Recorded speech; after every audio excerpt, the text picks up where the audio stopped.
এ কোনো তৈরি করা চোখের জল নয়, এটা আত্মতুষ্টির।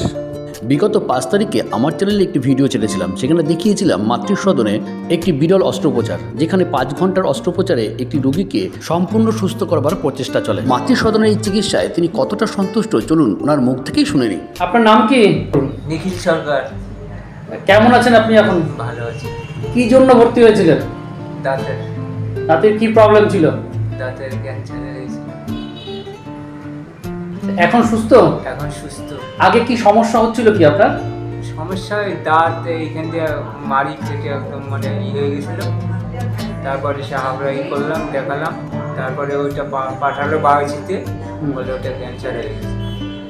আমি ভালো আছি, ডাক্তার খুব ভালো ডাক্তার, খুব ভালো ডাক্তার। কোথায় কোথায় গেছিলেন আপনি মানে ডাক্তার দেখানোর জন্য, অপারেশন করার জন্য? আমি কলকাতা পর্যন্ত গেছিলাম মানে ডাক্তার দেখাতে।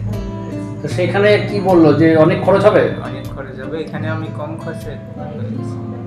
এখানে ডাক্তারবাবু নার্সদের কেমন ব্যবহার? কেমন? ভালো ভালো, খুব ভালো, খুব ভালো, খুব ভালো ব্যবহার।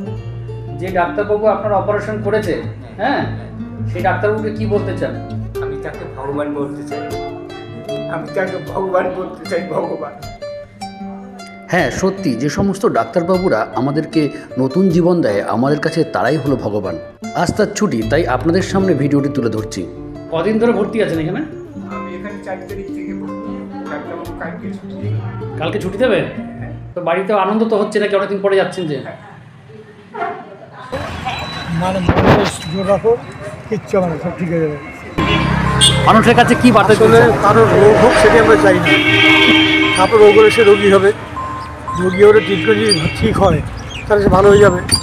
এই ধরনের দেওয়ার ট্রিটমেন্ট এখানে হয় না।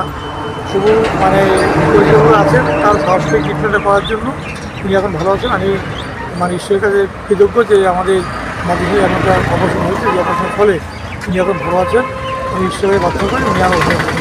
স্যার, আমাদের কিন্তু প্রত্যাশা যে হাবড়া অশোকনগর এই চত্বরে একটা টপ নার্সিংহোম যেন পৌরসভার মাতৃসদন হয়, এটা কিন্তু আমাদের একটা বিরাট বড় প্রত্যাশা আছে। হ্যাঁ, এটা তো আপনাদের শুধু নয়, আমারও আছে, কিন্তু কতটা করতে পারবো জানি না, চেষ্টা করছি। ঋতুমান সাহা ভৌমিক, উনি আপনি সহ কলকাতার বিভিন্ন হসপিটালে ওটি করেন। উনি এসে ওটিটা করেছেন আমাদের অশোকনগর কল্যাণ পৌরসভা পরিচালিত মাতৃসদনে।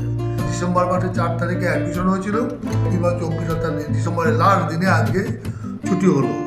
এখন পেশেন্ট খুব সুস্থ আছে এবং ক্যান্সারের যেটা জাম ছিল সেটা পরীক্ষা হয়েছে। তা পরীক্ষার পর পরীক্ষাতে রিপোর্ট এসেছে, এটা ভালো আছে, এটা নেগেটিভ আছে। স্যার, এই চিকিৎসা তো কলকাতা ছাড়া তো সম্ভব না বাইরে কোথাও। তবু আপনি যে আপনার প্রচেষ্টায় বা আপনাদের প্রচেষ্টায় যে এত সুন্দর চিকিৎসা এখানে পেশেন্ট পার্টি পেল, আগামী দিনে কি এই ধরনের চিকিৎসা আবার কেউ পেতে পারে? আমি বলছি যে এটা তো আমরির মতো হসপিটালে এইসব চিকিৎসা হয়, আমরি অ্যাপেলো এইসব জায়গায়, কাজে সেই রকম একটা স্ট্যান্ডার্ড ওটি আমরা করেছি, অপারেশন করেছি, চিকিৎসা করেছি। অবশ্যই এটা উল্লেখযোগ্য অবদান এবং আমরা আগামী দিনেও এইরকম খুব ভারী অপারেশন এবং খুব ক্রিটিক্যাল অপারেশন আমরা করবার জন্য আমরা আমাদের ওটি রুম, ওটি ইকুইপমেন্টস, ডাক্তারবাবু সব রেডি আছে, আমরা করবো। Thank you sir.